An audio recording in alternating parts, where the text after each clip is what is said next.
Hey there. Good morning here at Bear Lake in Utah. Very big lake. As you can see here, you've got an amazing sunrise happening over the lake.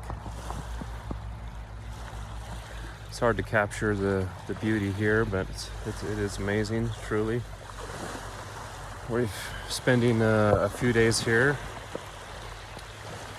Got here on a Tuesday, leave on Saturday, so it's been a great trip.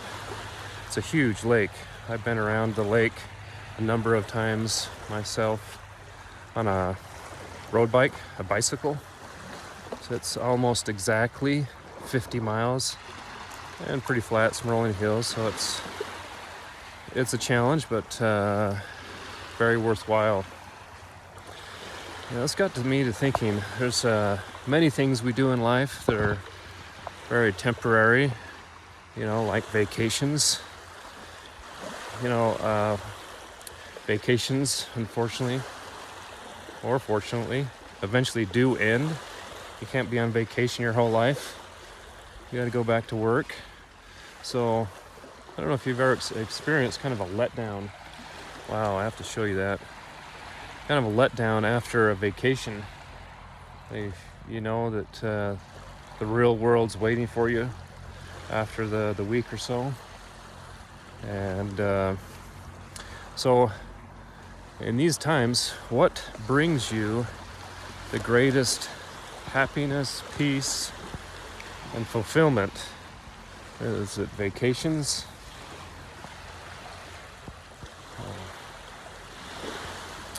I don't think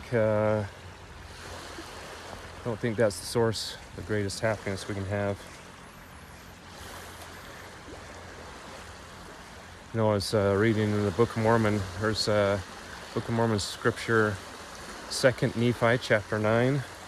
Talks about, "O beloved brethren, remember the awfulness in transgressing against the holy God, and also that awfulness of yielding to the enticings of that cunning one. Remember, to be carnally minded is death, and to be spiritually minded is life eternal." Great wisdom, how we focus our mind. So he says, to be carnally minded is spiritual death. What does that mean? To be carnally minded. If our minds are so focused on the things of this world, the pleasures, the money, the cars, the vacations, the boats, fishing, my next meal, where am I going to get my next fix? Even if you're not a drug addict, but seeking that constant craving, to satisfy that craving. There are many things of this world. If we focus our minds on that temporary satisfying the body's needs or wants, that carnal focus leads to death, spiritual death. It's like during this life, we bake in all of those desires and those wants, and when we are raised up in the afterlife, that comes with us, those desires, those wants.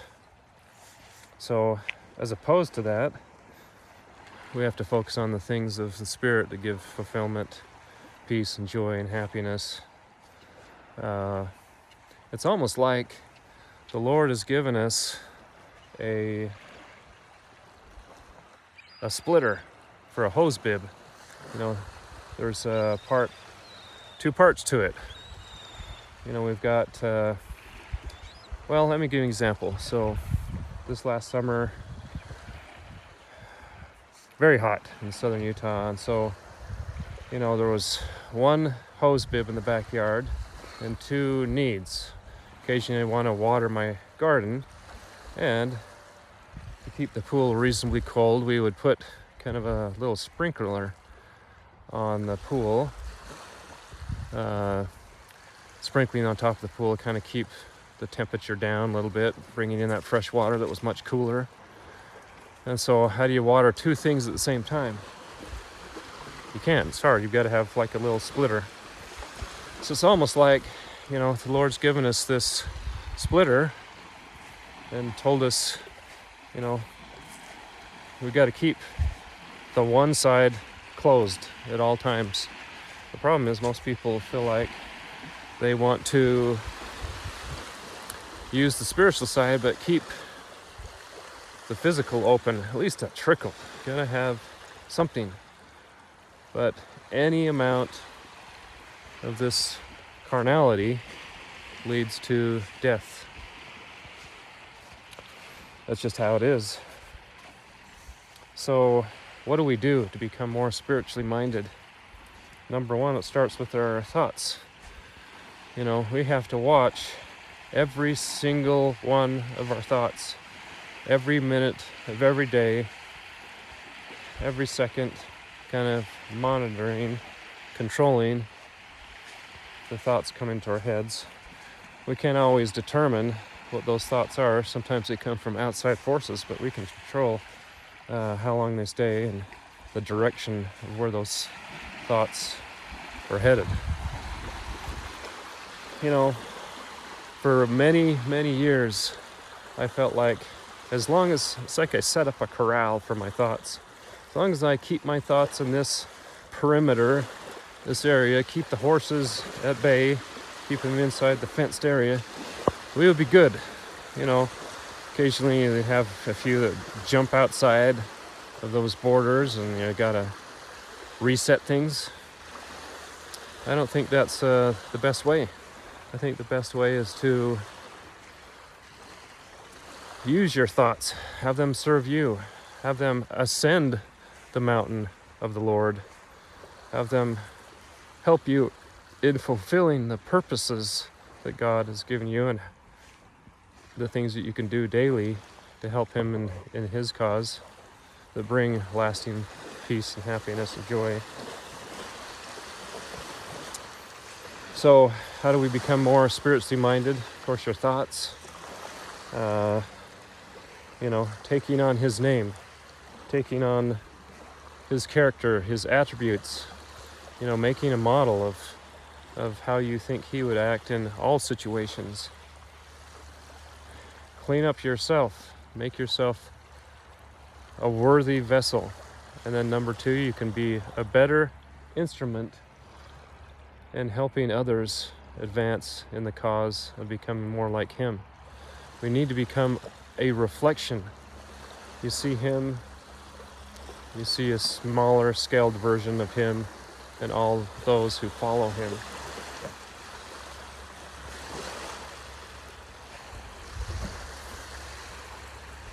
What a great opportunity we have to live this life and to focus on things that bring us the greatest joy, peace, happiness that we'll ever find.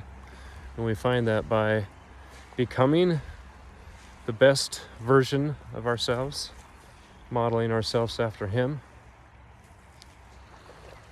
and serving others as we become that reflection, because His whole life was spent in the service of others, helping others to progress and become more than they were before. If we focus on this, that will give us the lasting joy, happiness, peace, and comfort that we need in this life, in the life of middle of turmoil, more than any vacation or anything else you can do in life.